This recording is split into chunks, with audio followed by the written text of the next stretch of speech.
Hey guys, welcome to this next YouTube video. Today we're going to talk about the forward press and how the forward press can have an effect on your putting stroke. Let's get into the video.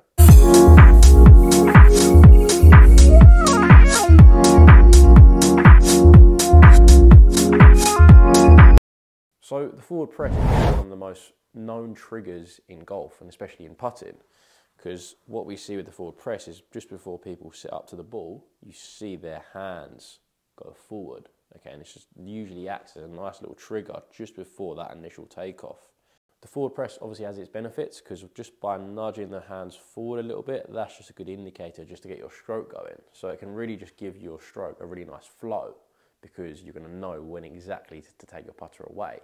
And if you don't have some sort of trigger in place, then it could make your pre-shot routine quite inconsistent.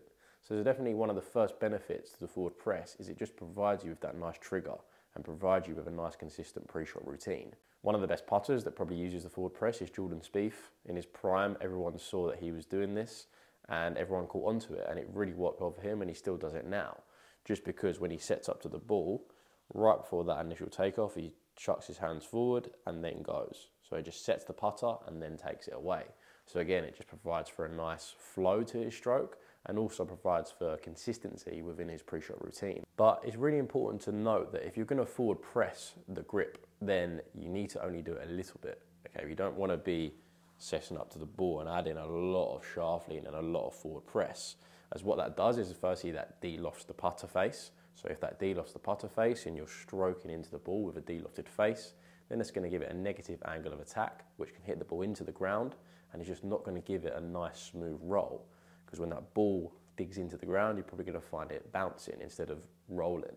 So it's really important to make note of, if you are going to forward press, to not forward press to the point where that face is really de-lofting. We only want to be forward pressing a touch and then taking the putter away. Another important thing to note is if we're going to forward press, we don't want to do it too much as well, because if we forward press, not only does that de-loft the face, but it also opens the face. Because when we move our hands closer to our lead foot, that face opens and it points out more to the right for a right-handed player. Vice versa, if we drop our hands too far back and we have the opposite to shaft lean, then that shuts the face. So we've got to make sure that if we are going to incorporate a bit of forward press into our stroke, we aren't doing it too much, that we aren't de-lofting and opening the face. Because you could find that if you start forward pressing, then you could start pushing the ball, which is going to be quite normal, because when you forward press, that face opens. And if you put a good stroke on it, while having an open face at address, then that ball's obviously going to start right.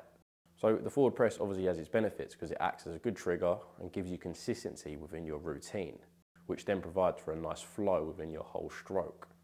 But it's obviously important to note that we don't want to be adding too much shaft lean and too much forward press, as that de-lofts the putter face, which can affect the roll of the ball, and opens the putter face, which can cause pushes. So if you like the idea of the forward press for the consistency and for the nice flow, just ensure that when you are setting up to the ball, you're not adding loads of forward press, and you're only going to nudge the handle forward by a couple of centimeters and then take it away. So from this view, you can see there when I'm setting up to the ball, just before my initial takeoff, I'm going to forward press a little bit, just like that. I don't want to go any further. Only nudging the grip forward by a couple of centimeters and then going. So I hope you enjoyed that quick summary on the forward press. It obviously has its positives, but it can also have its negatives. So it needs to be done correctly, otherwise you're going to find that it actually has a negative effect on your stroke. And the reason why people bring the forward press in is it's meant to help your putting. So you don't want it to hinder your putting. So it's really important to ensure that you do it the correct way. If you'd like and subscribe, I'd really appreciate it. I'll see you in the next video.